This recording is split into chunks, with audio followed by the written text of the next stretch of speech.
So, good evening class. Ngayon, gagawa ako ulit ng panibagong video na about modeling din ulit siya. Katulad ng previous video ko, modeling yon pero halos mga basic ano lang at saka mabilisan. So, ang ibig kong sabihin is walang gaanong complicated na nodes, beams. Pero ngayon, gagawa tayo ng bagong model. So, una, bago ko ipagpatuloy, i-open muna natin yung STAAD natin. And then, okay. So, ayan. So, tulad ng sabi ko kanina, papalitan ko yun kasi mas maganda kung maglalagay tayo ng mga katulad yan, intermediate beams. So, hindi siya direct sa column. Okay?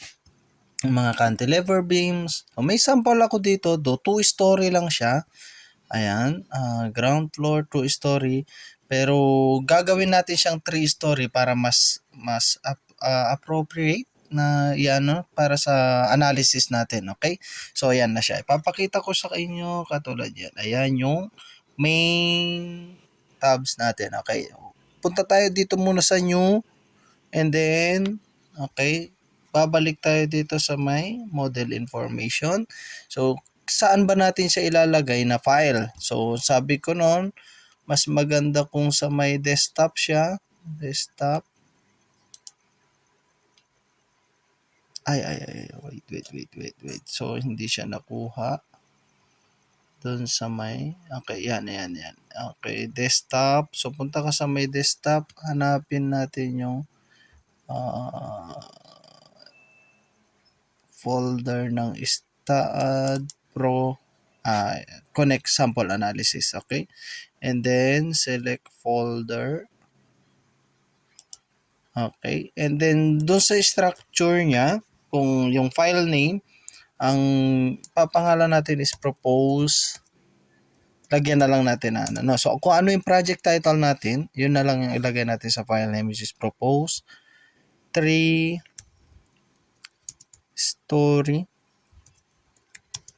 residential. Okay, residential building. Okay, then punta tayo dito sa may so sa paano ba yan? Ano ba yung mga model na yan? Dito sa may job info, ito kapag gusto natin magkaroon ng mga details yung ilalabas niyang analysis, pwede natin lagyan 'to. Pero as of now, wag na muna. Dito na tayo sa may create, okay? Diretso create lang tayo doon. And then ayan. Okay. Okay. So dito, unang-unang gagawin natin is kung paano mag-start ng nodes. Though may mga dumi yung screen ng ano ko, hindi ko kasi matatanggal na. Okay? So pag-tiyagaan na lang natin kasi yan lang yung kaya pa na magpakita, okay? So ayan. O unang-unang natin gagawin is mag-create tayo ng nodes. Ano pa yung nodes na yon? O kung unang-una for example, so papakita ko sa inyo yung sa may ground floor plan. Okay? Sa may ano tayo, foundation. Okay? So meron dito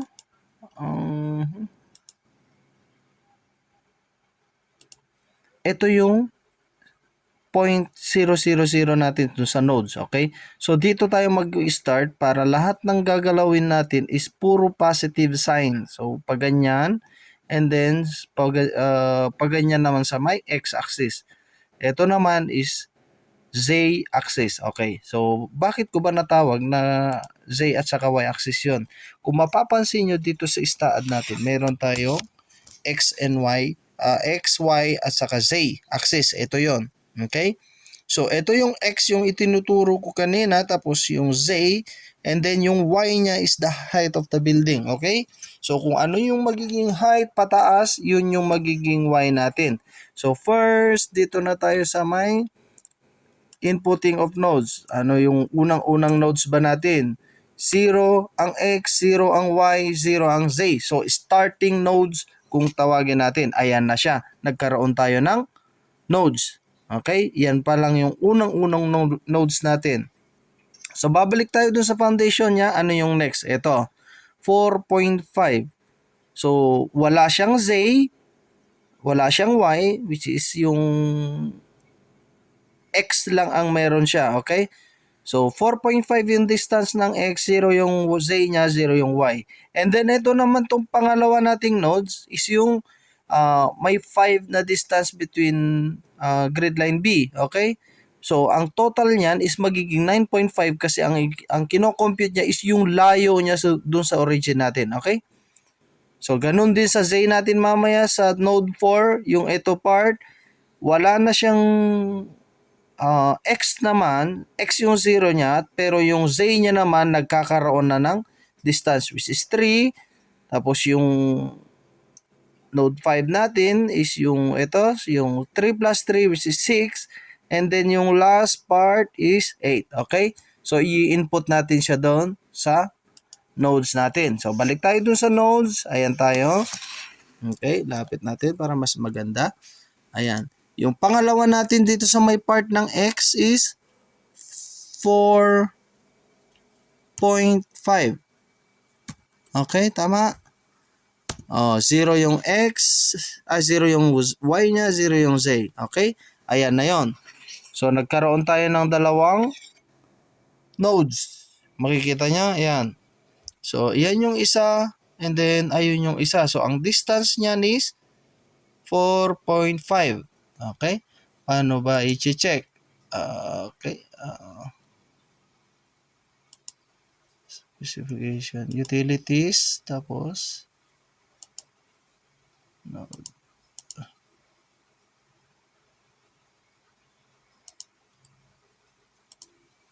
Wait.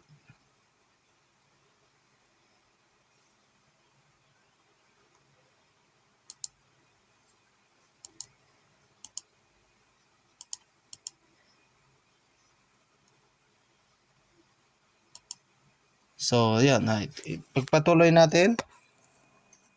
Ang next natin is yung sa may 9. Okay? 9. Enter. Okay? So, yan na siya. Nagkaroon na tayo ng tatlong nodes. Okay? Kung yan. Isa. Okay? Isa. Dalawa. Tatlo. Okay? So, babalik tayo dun sa may sinasabi ko na Z-axis, which is ang X niya 0, Y niya is 0, pero yung Z naman ang meron. Okay? So, sa node 4 natin, which is ang sabi ko dun, 3 ang Z. Okay? 3 meters yung layo niya. Okay, yan na. Nagkakaroon na siya ng Z-axis. Okay? Ayan na yung papunta sa Z.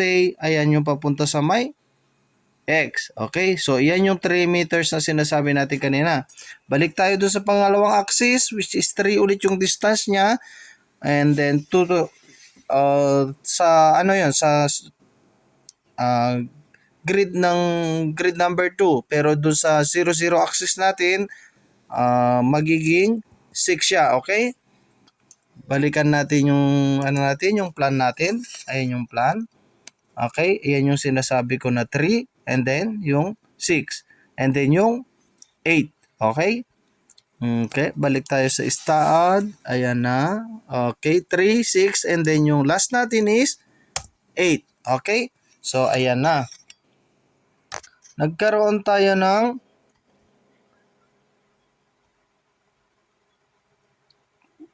6 nodes. Okay? 1, 2, 3, 4, 5, 6. So, nagkaroon na tayo ng 6 nodes. Meron na tayong sa may X, meron na tayo sa may Z. Okay? So, paano ba natin gagawin yung ibang part na nasa gitnang nodes na? Okay? So, katulad nito, meron na siyang X, meron na siyang Z. Okay? So, isa-isahin nating input, masyadong matagal. Kung ako sa inyo, pwede nating gawin doon is i-copy na lang natin. So, ayan yung nodes na mga gusto nating i-copy, okay? Pero dito, gagawin natin, dito na lang natin, yan, no? So, katulad yan, tulad ng sinasabi ko kanina, so, typical lang. 1, 2, tatlo. Ito yung sinasabi kong complicated, okay? Merong isang lumilihis sa poste, okay? So, paano natin gagawin yan? Dun sa una kasi, walang mga complicated na column. So, dito meron, okay? So, meron siya dito naman yung sukat niya which is 2, okay? So, magka-copy ako. Ang gagawin ko, ito na lang yung ika-copy ko. Okay, highlight natin yan. I-highlight ko siya. Kaso, hindi ma-highlight. Bakit? Magic. So, naka-beam cursor tayo. So, punta tayo sa select cursor. Papansinin nyo, ang naka-check is yung beam. Okay? O, paano yon? Sir, right-click po siya. Okay? And then, select cursor, nodes. Ayan na. So, may parang nagbago dun sa cursor natin. Kung mapapansin nyo, nag-highlight yung nodes natin. Okay? Namula. So, kung titingnan nyo sa double checking, meron dun sa may nodes din, umitim din yung kung ano yung highlight natin, which is 2 and 3. Ayan siya. Okay? So, yung node 2 and 3, nag-highlight siya, umiitim siya kapag ka na-highlight natin siya. Okay? And then, so paano ba yun, sir? Gagawin natin is ita-translational repeat lang natin. So, ganun yung mga part na po pwedeng mag-copy ng nodes, no? Okay? So, pupunta tayo dito sa ano niya, which is yung geometry. Punta tayo dito sa may, kung makikita nyo to, ayan, ayan. Ayan yung part na makikita nyo, translational repeat. Okay? Pindutin nyo yan, and then yan ang magpapakita. Okay? So, pagkatapos nyan, paano ba natin i-copy or saan ba natin siya dadalhin? So, kung katulad ng nasasambit ko kanina, yung highlight natin kanina is nasa x-axis. Ngayon, ang sabi niya dito, ang tanong is kung saan natin dadalhin, which is yung z-axis niya. Okay? So, kailangan natin ipindutin yung global direction niya, which is papunta siya sa z, and then ano ba yung number of steps? So, kung makikita nyo dito, i-view lang natin na mabuti. Ayan. Okay? So, kung mapapansin nyo, ito yung origin. No? So, ito yung dalawa ang nag-highlight. And then ngayon, ilang step ba ang kailangan? So, nandito part 1, and then 2, and then 3. So, ang ilalagay natin dito sa number of step is 3. Okay? So, ano ba yung default? Ano ba yung sinasabi niyang default spacing? Itong default step spacing, katulad yan, yung tatlo na to is typical 5 meters siya. So, wala na tayong gagalawin dito, kundi itong default lang. So, kung yung default, yun yung kokopyahin nito na steps or kung ano yung measurement niya na mas marami o mas nauulit siya. Okay? So, for example, pag ito puro 5, wala ka nang ibang babaguhin kundi itong default spacing lang. Pero paano naman, sir, kapag magkakaiba sila, katulad yan, 2, 4, 6, di mas maganda kung ito na lang ang part dito ang baguhin natin. Pero for the meantime, ito kasi meron tayo dito, kung mapapansin nyo, dalawa yung 3, isang 2. Okay? So, ang ilalagay ko dito sa default is 3 na lang. Okay? So, kung mapapansin nyo, nagbago yun. Okay? Nang dahil sa 3 yung nilagay natin na default spacing niya, 3 yung nilagay niya sa spacing din dito sa taas.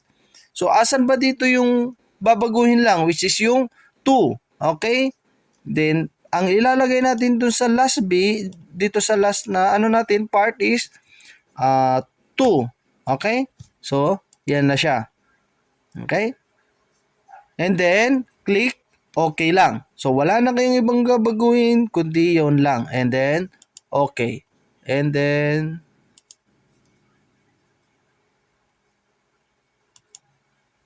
pasos, hindi siya nag-highlight. Punta tayo ulit doon sa translational repeat. Ulitin natin at medyo nawala yung ano natin pala, yung na-highlight kanina. Okay? So, pupunta tayo sa translational repeat. Yun yung isa sa ano natin, no, na kapag nag-click kayo dito sa taas, kahit meron na to, nawawala tong highlight. Ito yung pansinin nyo, okay? Yung nakapula, okay? Tapos ito din, okay? So, babaguhin natin, katulad ng sinabi ko kanina, yung Z, and then yung number of step is 3, okay? And then, 3 meters yung distance na madalas natin nakikita dun sa sample natin, okay? Ayan siya, 3. And then, yung isa, babaguhin na lang natin to kasi 2 yung distance na ito, 2 meters. Okay? And then, click OK. Ayan na. So, mapapansin nyo, nadagdagan. Ito yung kinopya natin kanina. So, nadagdagan siya, nag-copy and siya ng 3 beses. Yun yung sinasabing step. Okay? So, paano yun, sir? Yung sample natin is lumihis yung isa. Ilan? So, 2 yan. Pwedeng ito kasi yung i-move natin or pwede nating wag ilagay ito tapos ito yung i-copy natin through translational repeat. Okay? So, paano ba yon, sir? Ito, pwedeng ito, i-delete lang natin. Okay? Pwede naman natin na i-move ito kung gusto natin. Paano ba? Highlight natin. Sir, highlight to. Kung mapapansin nyo yun, ayan siya. Ayun yung node. So, maraming process kung paano natin gagawin yan. So, pabilisan na lang. Kung ako, ito yung babaguhin ko, magko-compute pa ako. So, 9 yung distance niya, 6 yung Z niya. So, ano ba yung mababago doon? Sobrang complicated kasi magko-compute ka pa doon ulit. Paano ba yon? Ititignan mo to, tapos yung sa origin niya, i-compute mo, 6 yung layo, pero nag-move siya ng 1 meter kasi 5 lang yung magiging total. Okay, so na-compute mo yan, 5. Pwede yon, sir.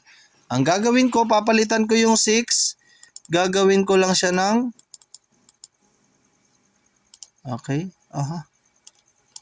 highlight.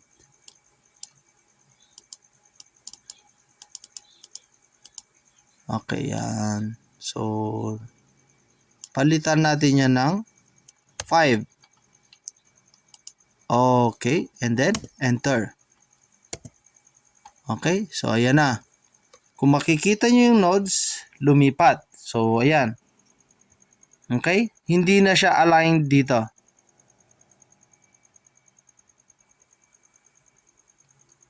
Okay, so iyan, tapos dapat dito siya yung aligned. So, nag-move siya ng 1 meter. Okay? Ayan siya. So, papagitna natin para mas view. Ayan. Okay? So, nag-move ng 1 meter yung isang nodes natin. So, pwede din naman kung ako, i-control Z ko, tingnan nyo, lumipat ulit. O, tingnan nyo yung paglipat niya, okay? Kung ako naman, pwede din na i-highlight ko to, tapos i-delete ko. Okay? Paano ba yon? Okay. I-highlight nyo lang, and then click yung delete sa may keyboard natin. Okay? Okay, and then, yes. O, di nawala. Ngayon, ito, ita-translational repeat ko na lang yan. Ito. So, ikakopy ko to papunta dito, which is ano yung sinasabi niya doon na width niya, which is 2 meters. Okay? Ayan. 2 meters. So, iyan, pwede doon, translational repeat, which is ito, translational repeat ulit. Okay? And then, going to Z-axis. Okay? So, ilang step ba? Isa lang naman yun eh. Wala ka naman ng kasi isang nodes lang yung kokopyahin mo. Okay? So, ano yung spacing niya, which is 2 meters. Okay? So, wala ka nang babaguhin dyan kasi yung default spacing, isa lang naman siya. And then, click nyo lang yung okay. So, makikita nyo, nag-translational repeat. So, sorry. So, mabilis lang din siyang na-move doon. Okay? And then, pagkatapos niyan, so, na-complete na natin yung foundation natin. Okay? So, ilan yan? 2, 3, 6, 9, 12. So 12 nodes. Kung titingnan natin yun, 12 nodes na yung nabuo natin. Okay? So tapos na yung footing nodes. Okay? So saan tayo mag-next? Which is papunta tayo sa may second floor. Sorry. Tie beam muna tayo, which is itong mga ano niya, itong mga nodes na to is as it is din siya sa tie beam natin. Okay? So anong gagawin ko? Ika-copy ko na lang siya sa papunta sa may nodes ng tie beam. Paano din ulit? I-highlight ko na lang lahat. Okay? Naka-highlight na lahat. Double checking. Tingnan mo, naka-highlight lahat 'yon. And then pupunta tayo dito sa may translational repeat. Okay? Translational repeat. And then, pupunta tayo dito. Ilang step ba ang gagawin natin? Which is 1 lang. So, from footing into tie beam yun. Ang magiging,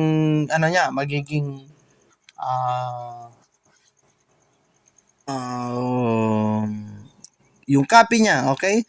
And then pupunta naman na tayo, sabi ko naman kasi sa itaas na yon.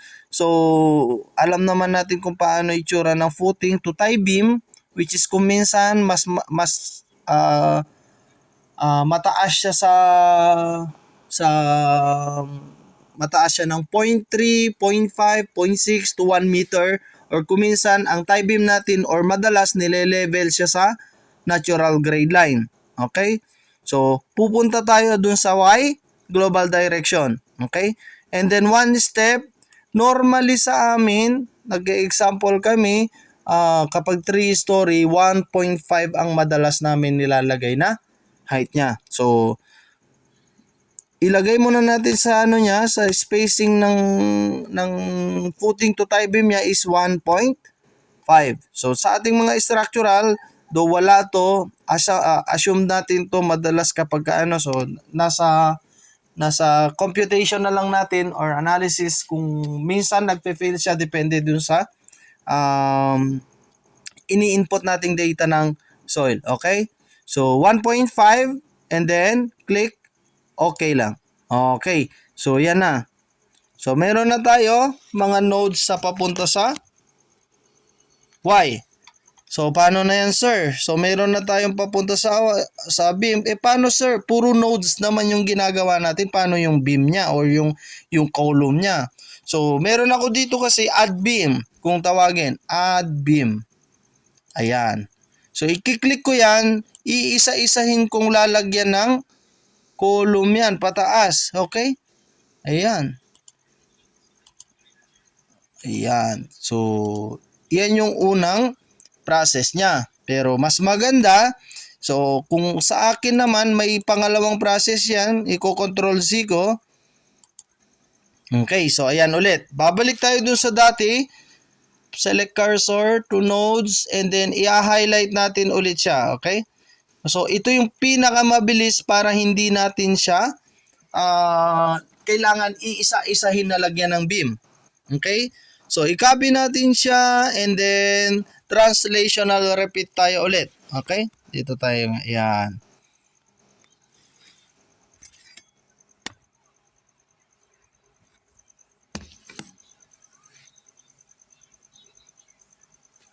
Wait lang. Dito na lang.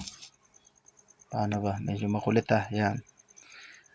Translational repeat. I-click natin ulit to. Translational repeat. And then, baguhin natin yung dito part, okay? So, kailangan natin ilagay sa y-axis, sa y-axis yung global direction, and then palitan natin to ng 1.5, and then ilagay natin yung link step, okay? Pero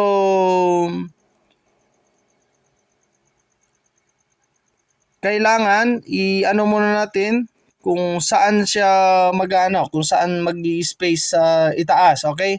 So, pansinin nyo itong taas, kung ano yung default natin, yun at yun lang din ang magpapakita dyan, okay? So, kapag nag-2-step tayo dyan, kailangan baguhin natin yung isa kapag, for example, pagkatapos ng tie beam natin, pupunta tayo sa second floor, which is 3 meters, magbabago lang tayo dun, okay? So, i-okay lang natin to. Pindutin lang natin yung link step para magkaroon siya ng okay. And then link step and then okay. Okay? So, ayan na. Meron na tayong beam. Okay? So, kung ako, kailangan natin dyan, mas mabilisan, though may mas mabilis pa sana dito kanina, kung ako lang ang masusunod para pati to lalagyan na sana ng beam. Okay? Pero for the meantime, mas maganda kung mag-a-add beam na lang muna tayo sa itaas. Okay? And then, add beam. And then, ano yung pinaka-importante na kailangan natin dito? Class, hindi nyo siya po pwedeng i-add hanggang dito, okay? So, ang kailangan natin dyan, termination ng bawat nodes, i-add beam nyo isa-isa, okay? Ayan. Kasi, ina-analyze niya yan kapag diniretso nyo isahan, katulad niyan, hanggang dito, nag-a-analyze siya as one beam lang. So, kailangan natin, i-point to point natin para mapunta yung loading sa bawat column. Okay? So, ayan. Okay.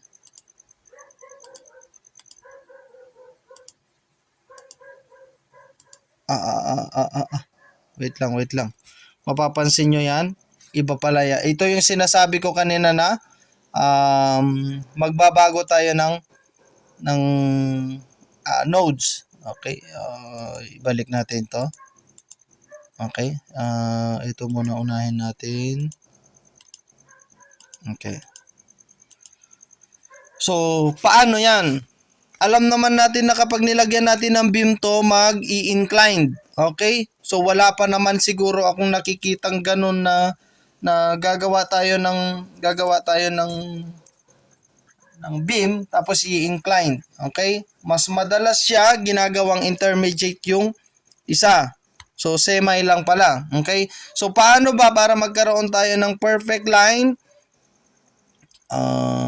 Punta tayo sa geometry ulit. Geometry and then add beam. Kaso dito, wala siyang node na pupuntahan dito. Alam naman natin na 2 meters to tapos 3 meters to. Magiging trapezoidal siya kapag nagkataon. Okay? So, kailangan natin maglagay ng isang nodes dito. Hindi siya katulad sa may footing natin kanina. Hindi naman natin pwedeng lagyan ng footing dito. Okay? Magkatabi na yan masyado. So, sa tie beam lang tayo magkakaroon ng another nodes pag nagkataon. Okay, so paano ba? Kung ako lang ang gagawin katulad ng nasambit ko kanina, okay, hindi siya ma-highlight. Select cursor to nodes and then highlight natin to. Paano na naman yon, sir? Translational repeat lang yan. Okay, ayan. And then magpapakita yan. Ilalagay natin siya sa z-axis tapos 2. Okay? And then, okay. Ayan na. Nagkaroon na siya ng isang point. Okay. Meron pa namang ibang process kung gugustuhin nating pag-aralan to. So, ibabak ko muna. Pwede dito is insert nodes. Pero dito kasi, madaming kapag dito tayo sa insert node, magkakaroon ka ng maraming click. Tapos, lalagyan pa natin ng distance which is 2. Ganun din naman, pero mas preferred ko kung ako, mahilig ako gumalaw through translational repeat lang lagi. Okay? So, pwede naman to. Alam naman natin na 3 yung beam, tapos 2 yung distance. Okay natin. Same lang din. Add new point pala muna. And then, okay natin. Ayun. Nailagay din siya. Okay? So, ganun lang din. So, kung gamay nyo, mag-translational repeat, puro translational repeat na lang ang gawin nyo. Okay? So, sa akin kasi, ito yung preferred niya mag-intermediate beam kasi napapasok kasi yan sa may stair. Okay? So, papunta sa third floor, mag-i-stair pa rin. So, kailangan ito yung intermediate beams natin, pati sa may hanggang tie beam. Okay? So, pupunta tayo ulit dito. Ngayon, maglalagay na tayo ng add beam. Ilagay natin dito is Ayan, beam. So, kompleto na yung frame natin sa tie beam. So, paano naman sir? Gagawin natin is ikakopy na lang ba natin yan sa may second floor at saka third floor? Pwede. Kung alam nyo na walang magiging intercept ng or walang mag-a-add beam sa may second floor, pwede nyong i-copy na lang agad yan. Okay? Paano yun sir? So, sir, paano natin i-highlight? I-highlight lang natin kasi yan eh. Ang kaso, mahirap mag-highlight na yung nodes lang sa taas sana yung kailangan natin, yung sa may tie beam para ma-copy natin pati yung beam na. And then, ang kailangan natin is pumunta tayo dito sa may ayan, view. So, meron dito kasing view. Ipo-project lang natin yung isang side ng structure natin. So, ayan, magiging ganyan. So, kahit saan dito, as long as may imagine mo kung kung asan nakaharap yung building, pwede mo nang i-project kung ano yung pipiliin mo, okay? So paano yan sir? Nodes lang ba yung kokopyahin natin? Sir, kung ako kasi pwede namang nodes, so magli-link step ka pa, mga ganon. So subukan natin. So ino-nodes natin, tapos paano natin sir? Sir, paano ko ba mako-confirm kung na-highlight yan? I-click natin tong yung isometric niya. So tingnan nyo, nakapula lahat nung nasa itaas except yung mga nasa ibaba na nodes. So nodes lang yan. So ituturo ko sa inyo din kung paano yung mas mabilis pang paraan niya mamaya na hindi natin kailangan mag-input ng beam. So dito tayo sa view kanina. And then balik tayo ng geometry. Okay? So, translation, I'll repeat again. So, Y. Okay? And then, kung titingnan natin, kailangan nating i-default ito into ano ba yung madalas na height ng tie beam to second floor beam. So madalas sa amin kapag ang example natin is yung tie beam natin nakalagay lang sa NGL or nakalatag lang siya sa NGL, madalas ang height ng nilalagay namin is 3 meters from tie beam to second floor. Okay? So 3 meters yung height, ililink step natin ulit and then okay. So ayan. Meron na siyang tapos ang mahirap kasi pa isa-isa tayong maglalagay ng beam ulit dito. So mas preferred ko kung yung beam ang i-highlight natin, wag yung nodes. Okay? So i-control Z ko lang muna ulit, babalik natin. Balik tayo dun sa view ng one side view. Okay? So dito, balik tayo sa view and then pili tayo ng isang face niya lang. Okay? So, wag yung node ang natin, kundi yung okay, select cursor into beam cursor. Okay? So, ang i-highlight natin is yung beam mismo. Sir, naka-highlight po ba yan? Oo. Paano yon? Ayan din, nagpapakita dito.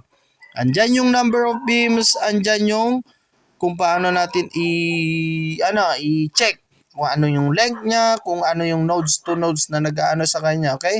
So, paano yon? Sir, i-check ko nga doon sa isometric niya. Ayan. So, nakita nyo? Naka-highlight lahat. Okay, and then pupunta tayo sa geometry and then yung sa may translation, I'll repeat again. Okay? And then, Y, tapos yung default spacing which is 3 meters. Okay? And then, ililink step natin. Okay? Pag nag-link step tayo, tingnan nyo yung mangyayari. Ayan. Hindi siya katulad kanina na ito lang ang nakopy. Okay? Ito lang. Pero dito, meron na siyang horizontal beams. Okay? Meron na. So, ayan na ang mga beams natin. Okay? So, sir, paano naman yan? Maglalagay ako. Kasi sa second floor ko, meron tayo dito. Ang titingnan naman natin is yung second floor beam natin. Ayan. So, merong beam dito saan to? Which is yung landing ng may stair. Sir, paano yan? Di dadagdag natin yan. Oo, kailangan. Kailangan nating idagdag yan. So, paano naman to? Kailangan ding idagdag tong mga intermediate beam o yung cantilever beams na to. Saan to? Kung titingnan natin yung plan sa second floor, meron dito yung parang ano niya, excess concrete or yung kinarang canopy, okay? So, kasi nang dahil sa terrace siya, inaswan siya ng slab, so kailangan main structure pa rin ang ilalagay nating beam niya, okay? So, asan yung magiging ano natin, which is ganito yung magiging framing natin. Mapapansin nyo, kahit dito sa part na to, nag-excess din. Sir, paano po ba yan? Sandamakmak naman.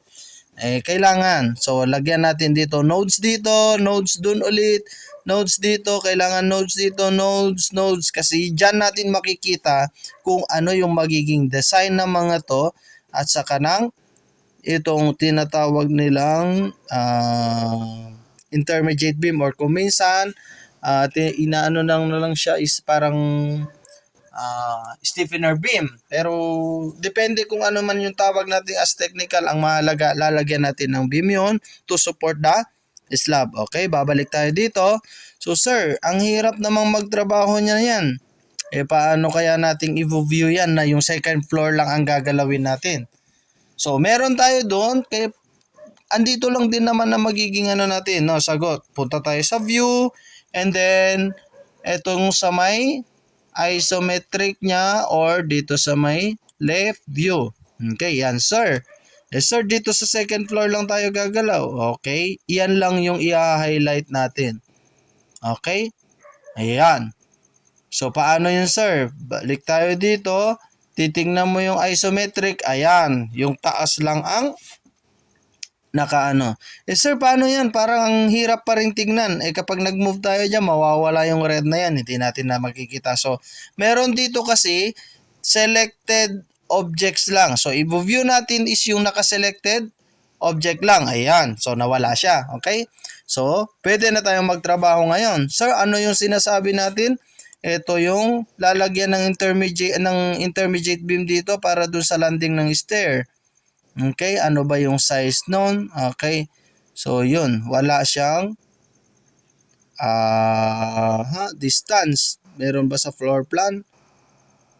Ayun, so meron dito, kung makikita nyo, sa second floor, meron siyang length, assume to be ka-level siya ng CR. Okay, so which is 1.5 ang distance niya. Okay, so be careful kapag ganito, titingnan nyo pa rin ng mabuti kung paano natin ilalagay yung distance nung nodes natin. So paano yun sir? Ikokopya ko tong dalawa na to, tapos hindi beam. Dapat doon tayo sa select node cursor muna kasi nodes lang yung kokopyahin natin. Isa, and then punta tayo sa geometry again, geometry, tapos translational repeat, ayan na.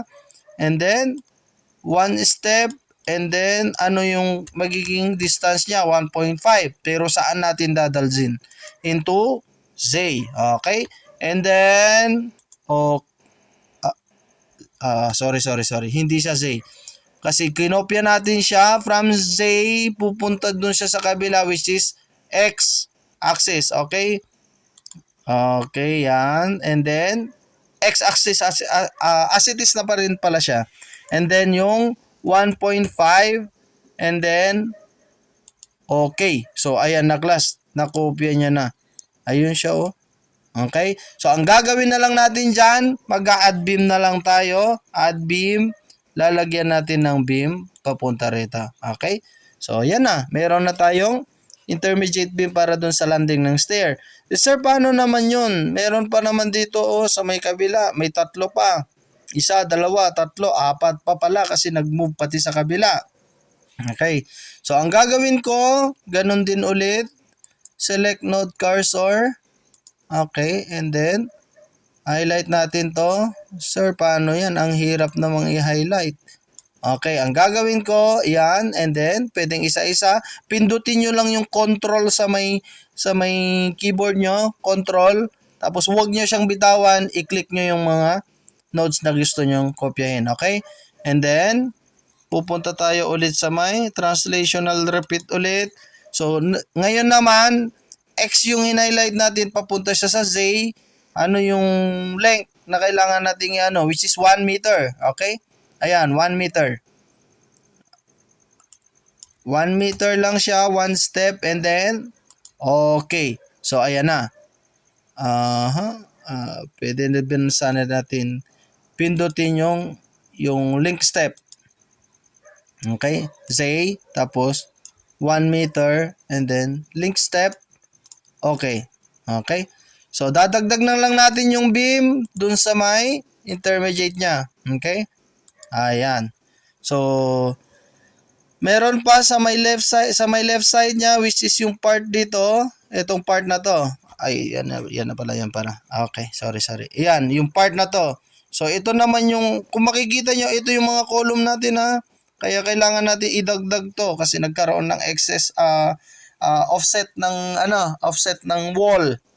So, kailangan natin lagyan siya ng panibagong beam din na maghahawak doon sa partition natin. Okay? So, ito yung part na gusto niyang palagyan ng panibagong beam. Itong part na to. So, paano ba yon? Sir, ano yung width niya? Which is, dito, hindi siya nalagay pero lalagyan natin kung sa plan man meron yan. Nagkakaroon, tingnan nga natin. Yun lang. So, yan yung mga dapat i-check sa plan. So, meron dapat distance to para alam natin kung paano i-input sa structural. Okay? Pero for me, kasi kung ako din naman ang gumawa niyan, though may mistake lang, lalagyan natin siya which is 0. So, from X siya, from Z siya, papunta siya sa X-axis, okay? So, ang sukat nun is 0.6. Okay, 0.6 siya, and then, link step, and then, okay. Okay? So, yan na. Nagkaroon siya ng and then, add beam. Lagyan ko ng beam dito, and then, papunta sa itaas. Okay? So, dito naman, kailangan lang natin para kapag i-view natin siya buo ulit. Okay? Display whole structure. Okay? Display whole structure. Ayan na siya. So, babalik siya sa dati. Okay? Meron naman dito, display whole structure. Pipindutin nyo lang yan. Tapos, magkakaroon na ng ganyan. Okay? So, yan na yung second floor natin. So, ang kailangan kasi natin, yung sabi ko kanina, ito third floor natin siya. So, ang gagawin lang natin is, i-copy natin siya pataas. So, punta ulit tayo sa view, and then select one side. Ito yung i-highlight natin. Okay, select cursor into beam cursor, and then copy. And then ISO, makikita nyo naman. And then, geometry tayo ulit, geometry. And then, punta sa may translational repeat. Ano yung height nung second floor to third floor. Okay? So, sabi ko, iti-typical lang natin. So, why?